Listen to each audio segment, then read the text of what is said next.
এখন আপনাদের সম্মুখে বক্তব্য রাখবেন সভাপতি জামে মসজিদের পেশ ইমাম জনাব হাফেজ কারি মাওলানা আব্দুল মুকিত সাহেব। তার আগে আপামর গ্রামবাসীকে আমার অসংখ্য ধন্যবাদ, সদস্যবর্গকে ধন্যবাদ। যে সমস্ত সদস্যরা অক্লান্ত পরিশ্রম করেছেন, নাসির ভাই থেকে নিয়ে আর বাইতুল থেকে নিয়ে আব্দুল রুফ থেকে নিয়ে বাবলু থেকে নিয়ে সকলকে আমার মোবারকবাদ রইল। যাদের নাম বলতে পারি তাদেরকে আমি মোবারক জানাই। আল্লাহ রাব্বুল আলামিন আপনাদের মেহনতকে কবুল করুন। একটু ধীরে ধীরে বসুন। আমাদের মসজিদের পেশ ইমাম হাফেজ কারি মাওলানা আব্দুল মুকিত সাহেব কিছুক্ষণ বক্তব্য রাখবেন এবং আমাদের আকাঙ্ক্ষিত বক্তা উনি আমাদের মধ্যে এসে উপস্থিত হয়েছেন, ঠিক সময়ে তিনি চলে আসেন।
আগে চাদরটা তুলে না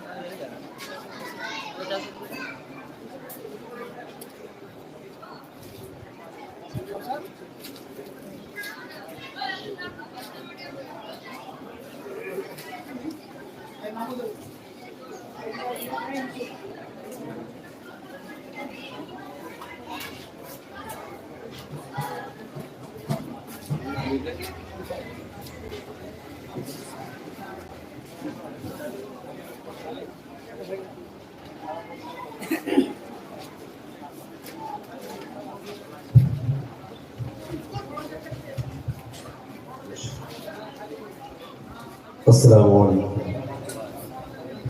نشهد اللهم صل على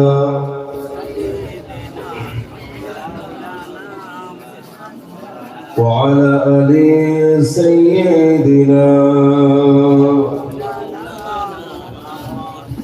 الحمد لله الحمد لله نحمده ونستعينه ونستغفره ونؤمن به ونتوكل عليه ونعوذ بالله من شرور أنفسنا ومن سيئات أعمالنا. من يهده الله فلا مضل له ومن يضلله فلا هادي له. ونشهد أن لا إله إلا الله وحده لا شريك له.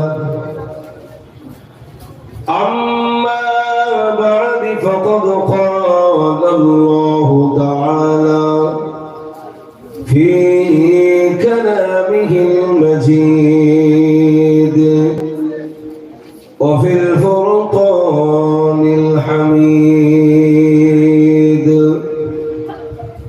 أعوذ بالله من الشيطان الرجيم. بسم الله الرحمن الرحيم.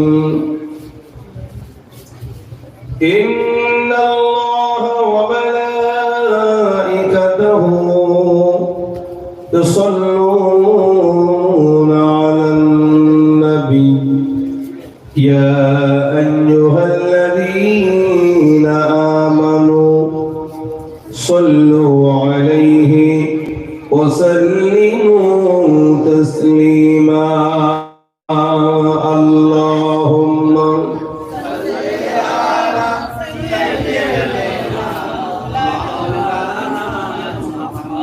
وعلى آل سيدنا আরবের তরে মক্কার পরে যেথায় আমিনার ঘর খোদার করুণা কৌশল হয়ে ঝরছে বারংবার আল্লাহুম্মা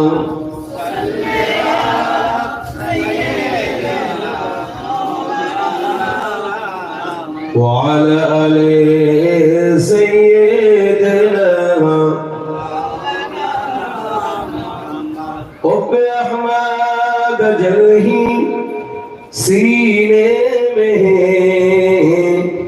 मेरे हाँ हो मेरा दिल मदीने में है अल्लाहुम्मा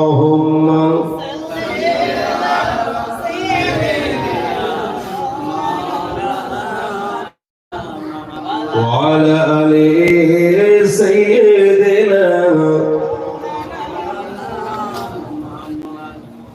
আলহামদুলিল্লাহ সমস্ত প্রশংসা আল্লাহ রাব্বুল আলামিনের, যিনি আমাদেরকে সমবেত করেছেন, হাজির করেছেন, একত্রিত করেছেন পাক মাহফিলে। আমরা প্রত্যেকেই অবগত, জেনে বুঝেই এসেছি চাকুন্ডি সাদাতিয়া কোরআনিয়া মাদ্রাসার বাস্তবিক ইসলামে সওয়াব, এটা জেনে বুঝেই এসেছি যে পাক মাহফিলে যাচ্ছে, জলসাতে যাচ্ছে। কিন্তু রাস্তায় যারা এখনো আছেন বা পিছনে দাঁড়িয়ে আছেন, বসার উপযুক্ত ব্যবস্থা কমিটি মাদ্রাসা কর্তৃপক্ষ করেছে। আজকের এই জলসার প্রধান অতিথি, আকর্ষণীয় বক্তা জনাব হযরত হাফেজ মাওলানা মুফতি আব্দুল্লাহুল মারুফ সাহেব, তিনি এসে গেছেন ঠিক যথারীতি সময় তিনি স্টেজে আসবেন। তো বাইরে যারা এখনো আছেন, রাস্তাঘাটে আছেন, পিছনে দাঁড়িয়ে আছেন, পাক মাহফিলে বসুন। মাহফিল স্থান, এই জায়গাটার মর্যাদা অনেক অনেক গুণে বেশি। প্রথমত এটা পবিত্র মাদ্রাসা, আবার পাক মাহফিল। ওদের যারা দাঁড়িয়ে আছেন একটু মেহেরবানি করে সামনে আসুন, সামনে আসুন। পবিত্র পাক মাহফিল, হযরত আসবেন, মাওলানা সাহেব আসবেন। আসার আগে আপনারা জায়গাটা ভরাট করে নিন। নিশ্চয়ই চাকরদের মানুষ কানে কালাও না, চোখেও কম দেখে না। তো যারা এখানে আছেন, আমি আপনাদের কাছে বলবো, আপনারা রাস্তায় যারা ঘুরছেন বা এখনো বসে আছেন, মানে বিশৃঙ্খল ভাবে, ইসলাম মানে শান্তি, আর মুসলমান দিন, ইসলাম একটা পরিপূর্ণ ধর্ম। তা আমরা যদি এখনো বসতেও না শিখি, পাক মাহফিলে কিভাবে মর্যাদা রক্ষা করতে হয় না শিখি, তাহলে ইসলামকে নিয়ে যদি কেউ বিরূপ মন্তব্য করে, অপর চাকরির দিকে হাত তুলে তো লাভ নেই, কথা বলে তো লাভ নেই। আমি তো নিজেই সংশোধন না। অতএব অনুরোধ করব, যারা এখনো রাস্তায় বাড়াচ্ছেন, আগাচোড়াভাবে বসে আছেন, সুন্দর মজলিসটাকে পরিচ্ছন্ন এবং সৌন্দর্যময় করুন। এতে আল্লাহ রাব্বুল আলামিন খুশি হবেন আমাদের প্রতি। এই পাক মাহফিলের মর্যাদা রক্ষা যদি আমরা করি, আল্লাহ রাব্বুল আলামিন আমাদের মর্যাদা সম্মান বৃদ্ধি করবেন। বলুন আল্লাহুম্মা আমিন। যাই হোক, এই পাক মাহফিল ইসরে সওয়াব, আল্লাহ রাব্বুল আলামিনের অশেষ শুকরিয়া, যিনি আমাদের ভালোবেসে সুযোগ করে দিয়েছেন, একত্রিত করেছেন, সমবেত করেছেন পাক মাহফিল।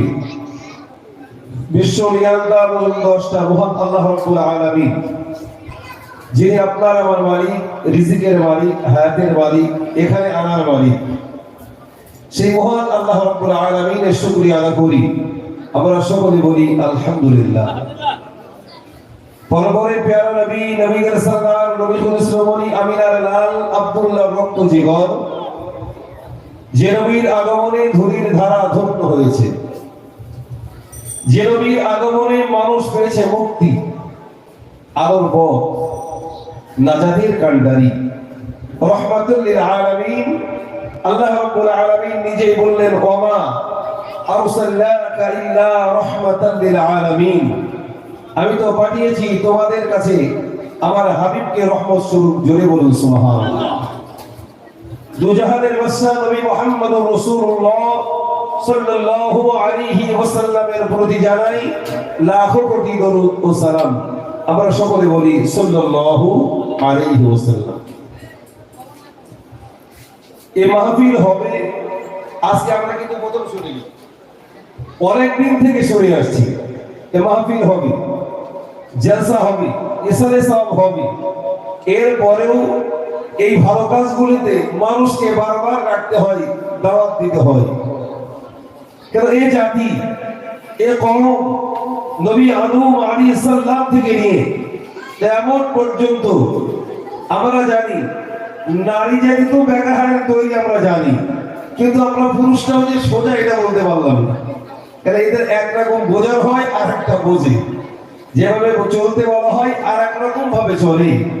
নবী করিম সাল্লাল্লাহু আলাইহি ওয়াসাল্লাম কোরআনে কারীম নাযিল হলেন, আল্লাহ রাব্বুল আলামিন 29 পারার মধ্যে বললেন, ক্বালা রাব্বি ইন্নী দাউতু কওমি লাইলা ওয়া নাহারা।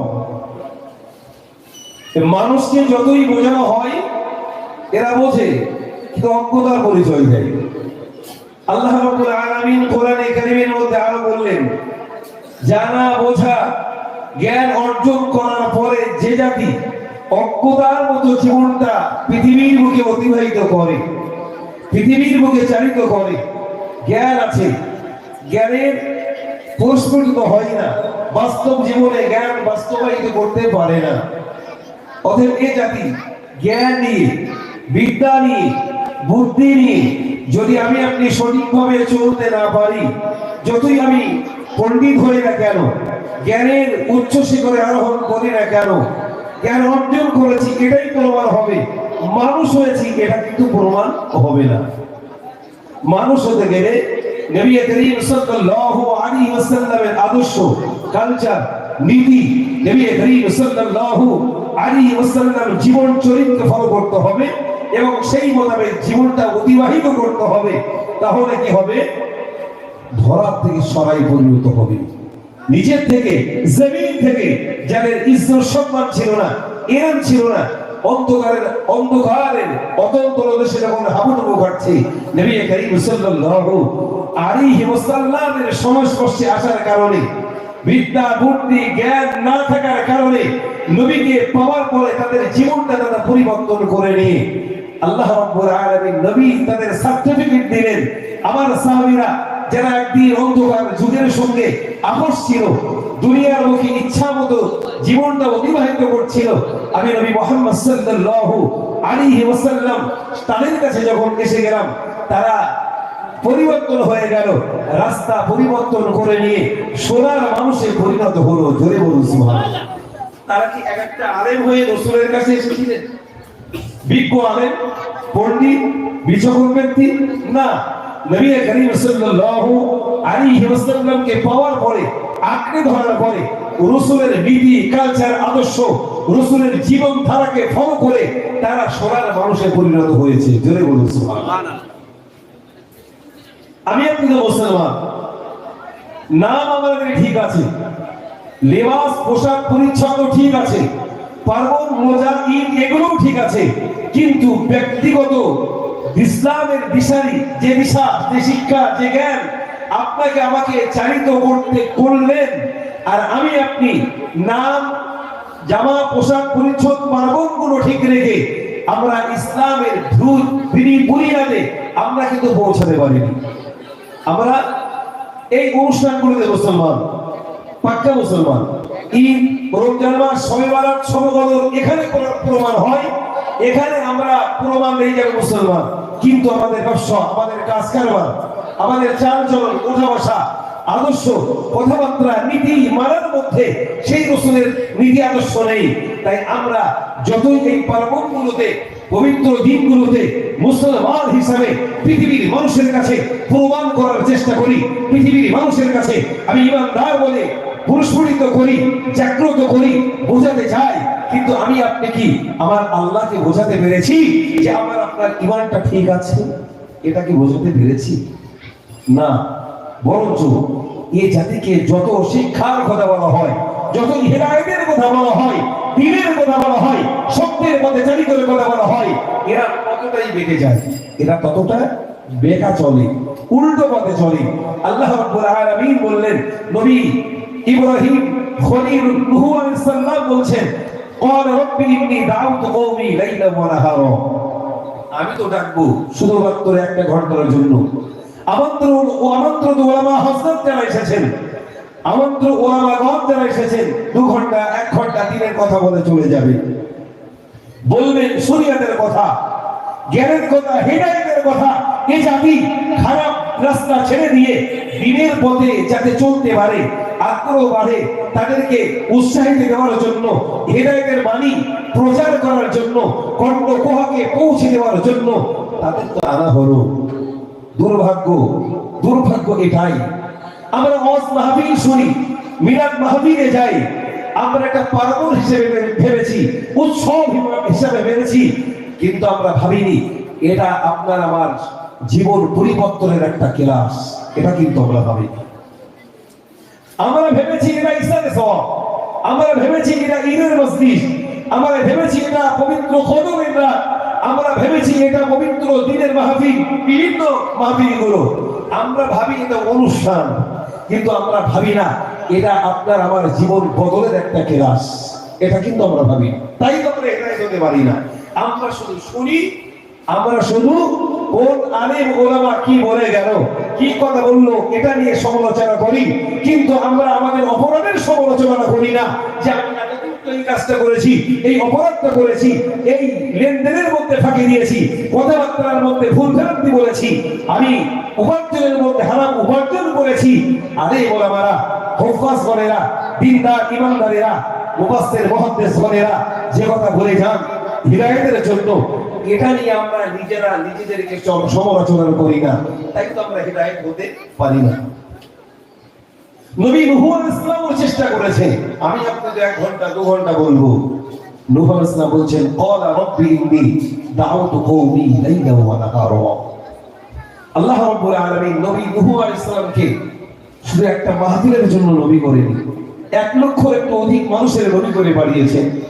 এরপরে তাদের চিন্তা যে আমি নবী হয়েছি, আমি আমার দায়িত্ব ঠিকমতো পালন করতে পারলাম কিনা। একজন নবীর যদি এই চিন্তা হয়, একজন নবীর যদি এই ফিকির হয় যে আমি আল্লাহর কাছে আমাকে হিসাব দিতে হবে, আমি আমার জীবনটা ঠিকমতো রাস্তায় ব্যয় করতে পারলাম কিনা, আমি আমার জীবনটা ঠিকমতো রাস্তায় অতিবাহিত করতে পারলাম কিনা, আমি আমার দিনের দায়িত্বটা মানুষের কাছে পৌঁছে দিতে পারলাম কিনা। একজন নবী এই ফিকির করে, এই চিন্তা করে।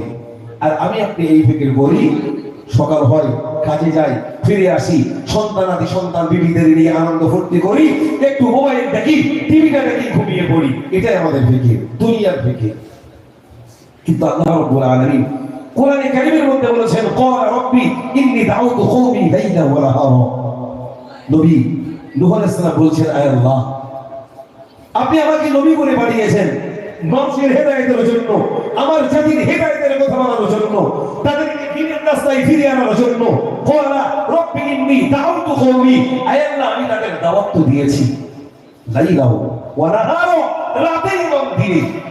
তাহলে নবী নূহ আলাইহিস সালাম কওমকে, জাতিকে, উম্মতকে হিদায়াতের কথা বললেন কখন? রাতে এবং দিনে। নবী নূহ আলাইহিস সালাম দিনের কথা বলে গেলেন। আজ এই মিলাদ মাহফিলগুলোতে প্রচার হয়, মাইকিং হয়, এরার হয়, হোয়াটসঅ্যাপ হয়, বিভিন্নভাবে মানুষকে অবগত করানো হয়। এরপরে দেখা যায় এই জাতি যে নবী নূহ আলাইহিস সালাম বললেন, আল্লাহ আমি দাওয়াত দিয়েছি, আমরা ততটা দাওয়াত দিতে পারিনি, ততটা হেদায়েতের বাণী তাদের কাছে পৌঁছাতে পারিনি। কিন্তু নবীওয়ালার দায়িত্ব কিছুটা কাঁধে তুলে নিয়ে মানুষকে হেদায়েতের জন্য ইঙ্গিত করেছি, বোঝানোর চেষ্টা করেছি অমুক দিনে অমুক জায়গায় একটু দিনের কথা হবে। এরপরেও মানুষ কি শুনেছে? এরপরে মানুষ কি মানটা ভরে গেছে, পরিপূর্ণ হয়ে গেছে? না। তাহলে এর জন্য কি দায়ী কে? এর জন্য দায়ী আমি, আপনি, আমরা সবাই সাধারণ মানুষ। আমরা এর গুরুত্ব দেইনি, এর গুরুত্ব দিতে শেখেনি। কেন শেখেনি? নেই ইলম, নাই কালাম। আছে দুনিয়াবি জিন্দেগির শিক্ষা অর্জন করেছি। এই পৃথিবীতে ডাক্তার মাস্টারের অভাব নেই, পৃথিবীতে আলেম ওলামার অভাব নেই, পৃথিবীতে জ্ঞানী মানুষের অভাব নেই, কিন্তু প্রকৃত জ্ঞানীর অভাব।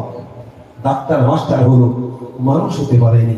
আলেম ওলামা হয়েছি, মুসলিম হয়েছি, নামাজি হয়েছি, মুত্তাকি হয়েছি, পরকে হেদায়েতের কথা বলার জ্ঞান অর্জন করেছি। কোথায়? মসজিদে, চায়ের দোকানে, বিভিন্ন মোড়ের মাথায় একই অপরে আমরা প্রত্যেকে এক একটা পণ্ডিত। কোন পাঠশালায় পড়াশোনা করেছে এটা সে নিজেই জানে।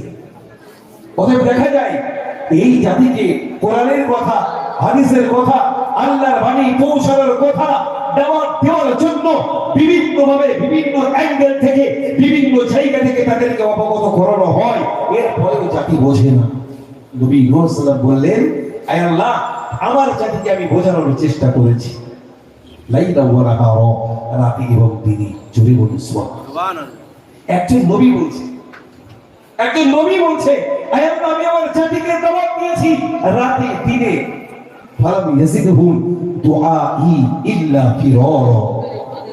আমি যত তাদের ডেকেছি, যত তাদের হেদায়েতের কথা বলেছি, যত তাদের দ্বীনের কথা বলেছি, পৃথিবীর বাস্তব জীবনে চলার কথা বলেছি, শরীয়তের বিধান মতো চলার কথা বলেছি, পাপ মোচনের কথা বলেছি, তোমার রহমত তাদের উপরে যেন বর্ষণ হয়, পাপ মাফ হয়ে যায়, অপরাধগুলি ক্ষমা হয়ে যায়। তাদেরকে যখন এই কথাগুলো বলেছি, যত বলেছি তত তারা আমার থেকে দূরে সরে চলে যাচ্ছে। কেন? আমি তাদের তো হিদায়াতের কথা বললাম বাঁচানোর জন্য, জাহান্নাম থেকে বাঁচানোর জন্য, কবর থেকে বাঁচানোর জন্য, কঠিন আযাব থেকে। কিন্তু এই জাতি বুঝলো না, এই জাতি বুঝলো না। অতএব নবী করিম সাল্লাল্লাহু আলাইহি ওয়াসাল্লাম বড় হয়ে গেলেন।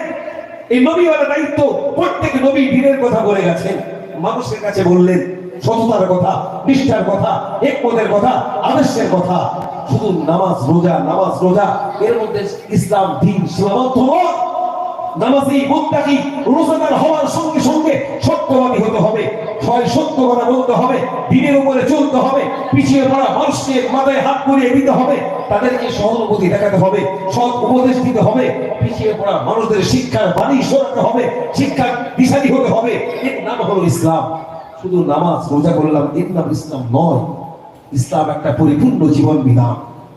আপনার চলা, আপনার খাওয়া, আপনার উড়ে বসা, আপনার লেনদেন, কাজ করবার, আত্মীয়তার সম্পর্ক মজবুত করা, ভাইয়ের সঙ্গে সম্পর্ক রাখা, বোনের সঙ্গে সম্পর্ক রাখা, গ্রামের মানুষের সঙ্গে সুসম্পর্ক রাখা, এর নাম তো হলো ইসলাম।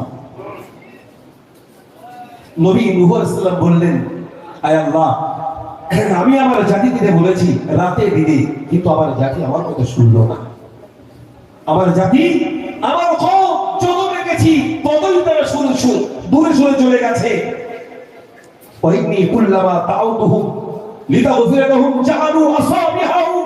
আয় আল্লাহ, শুধু তারা দূরে সরে চলে যায়নি, আয় রব্বুল আলামিন, তারা আমার কথা শুনবে না বলে তারা কানে আগুনও দিয়েছে। তারা কানে আগুন দিয়েছে যাতে এই দ্বীনের কথা তাদের কানে না পৌঁছায়। নবী মুহাম্মদ সাল্লাল্লাহু আলাইহি ওয়াসাল্লামের উম্মতের কানে এই কথা পৌঁছানোর জন্য, আল্লাহর কথা পৌঁছানোর জন্য মুখে নয় মাইক লাগানো হচ্ছে। মাইকিং করা হলো, লাউড স্পিকার হচ্ছে। এরপরে দেখা যায় এই জাতির কানে, এই মোড়ের পুকুর ধারে বসে আছে ইমাম সাহেব, আলেমরা কি কথা বলছে জিজ্ঞেস করেন, বলতে পারবে না।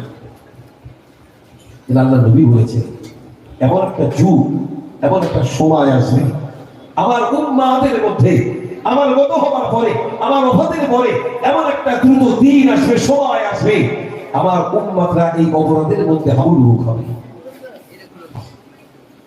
মুসলমানের ছেলেরা, ও জওয়ানেরা, ও যুবকেরা, প্রিয় নবী সাল্লাল্লাহু আলাইহি ওয়াসাল্লাম বললেন, ও সাহাবারা, ও আমার সাহাবীরা, আমি নবী ওফাত হওয়ার পরে আমার উম্মতের মধ্যে এমন একটা যুগ সময় এসে যাবে যে আমার উম্মতিদেরকে এই অপরাধগুলো গ্রাস করে ফেলবে। ওই অপরাধ, কোন অপরাধ? নবী নূহ আলাইহিস সালামের উম্মতরা যে অপরাধ করেছে। দিনের কথা বললে কানে আঙুল দেয়, কম্বল মুড়ি দেয়, চাদর মুড়ি দেয়, যাতে করে নূহ নবীর কথা ওই কানে না যায়। মুসলমানের ছেলেরা, বিশ্বনবী মুহাম্মদুর রাসূলুল্লাহ সাল্লাল্লাহু আলাইহি ওয়াসাল্লাম বলেন, আমার উম্মতের মধ্যে এমন একটা সময় আসবে, এমন একটা দিন আসবে, সময় আসবে, আমার উম্মতেরা ওই অপরাধের মধ্যে লিপ্ত হয়ে যাবে, জড়ো হয়ে যাবে। সে যুগ এসেছে মনে হয়, সে যুগ এসেছে বলে মনে হয়। মাইক হচ্ছে, মাইক, এই মাইকে খারাপ বলি ভালো বলি দুটো তো দুটোর কথা বলছি নাকি? আমার যে বলার ভালো বক্তা আছে এই মাদ্রাসায় বসে আছে, তবু আমি আপনাদের ইমাম বলে শুনে ইমামের দ্বারা করতে হয় বাংলায় বলা, তাই আমি শুরুটা করে দিচ্ছি। তা আমার যে বলার মতো উপযুক্ত লোক কিন্তু এখানে আছে। আমি আপনাদের নগণ্য ইমাম, অল্প সময় দু একটি কথা হুজুর আসার আগে একটু রানিং করে দেওয়া। তো আল্লাহ রাব্বুল আলামিনের নবী বলেছেন, আমার যুগে এই অপরাধের মধ্যে আমার উম্মতরাও হাবুডুবু খাবে, আমার উম্মতরাও হাবুডুবু খাবে। মুসলমানের ছেলেরা, বিশ্বনবী মুহাম্মদুর রাসূলুল্লাহ সাল্লাল্লাহু আলাইহি ওয়াসাল্লাম কানে আগুন দিলেন, কানের মধ্যে আগুনটা দিলেন। কেন? নবী করিম সাল্লাল্লাহু আলাইহি ওয়াসাল্লাম মদিনার রাস্তা ধরে হেঁটে যাচ্ছেন। মক্কা মদিনার বাড়িতে আল্লাহর নবী হেঁটে যায়। ইহুদি ও মুসলিম সেই যুগে নতুন কিরা গান বাজনা করে, এই গানের আওয়াজ কানে আল্লাহ রাসূলের কর্ণকে পৌঁছায় না। আল্লাহ রাসূল কানে আগুন দেয় এবং কোরআন থেকে বাঁচানোর জন্য আওয়াজটা যাতে কানে না ধরে, কানে না প্রবেশ করে, আওয়াজটা যাতে কানে না যায়, আল্লাহ নবী কানে আঙুল দিলেন। আর আমরা এই কানে আঙুলের পরিবর্তে হেডফোন ঢোকাই যাতে করে আওয়াজটা একটু ভালো যায়। লাউড করলে বাপ শুনে ফেলবে, মা শুনে ফেলবে, বড় ভাই দাদা ঘরে আছে, ওদের ডিস্টার্ব হবে। কেন? ওরা আরেকটা তালে। আমি যদি কারণে মগ্ন হই, আমার বাপ মা যে এই মোবাইলে কিসে মগ্ন আছে আল্লাহই জানে। বাপ, আমরা শুনেছি যে এমন একটা যুগ আসবে যে ঘরে ঘরে টিভি হবে। শুনেছেন আপনারা কথা? এই ঘরে ঘরে টিভি এসে যাবে, কথা আমরা শুনেছিলাম কিনা? কিন্তু ও কথাটাও ভুল প্রমাণ হয়েছে। এখন ঘরে ঘরে না, এখন বাড়িতে বাড়িতে না, প্রত্যেকটা কামরায় কামরায় আর পকেটে পকেটে টিভি ঘুরে ঘুরে বানাচ্ছে। সেটা কি? মোবাইল। টিভির চেয়ে আরো মারাত্মক। আগে সেই অ্যান্টেনা ঘোরাতে হতো, ঝিরঝির আওয়াজ যাতে দূর হয়, ওসব কোনো সিন নেই। এখানে টাকা পয়সা মেরে যাতে ঝিরঝিরে না থাকে, ক্লিয়ার যাতে হয়, আমরা প্রত্যেকটা দরজা বন্ধ করে ছেলে একরকম ভাবে মগ্ন, বাপ মা আরেকটাই, মেয়েটা আরেকটা ঘরে আরেক রকম ভাবে মগ্ন হয়ে আছে। এটা বাস্তব। বলে এইসব কথা বলা কি দরকার? সত্য কথা, যেটা সত্য মানে কি, যে সংসারে আগুন জ্বলছে, অশান্তি হচ্ছে, বাচ্চা বলে তাদের হাতে আমরা মোবাইল তুলে দিচ্ছি। একদিন ওই ছেলেটা যখন কথা বলতে শেখে, বড় হবার পরে ছেলে আর বাপের কথা শুনে না। কেন? সেই শিক্ষা আমরা তাকে দিতে পারি। অতএব আমাদের উচিত হবে, আল্লাহ নবী বলেছেন সেই যুগ এসে গেছে, সাবধান। অতএব নয়, আমাদের আমন্ত্রিত বক্তা এসে গেছে, আপনারা দেরি না করে দ্রুত এসে যান। নারে তাকবীর, নারে তাকবীর, নারে তাকবীর।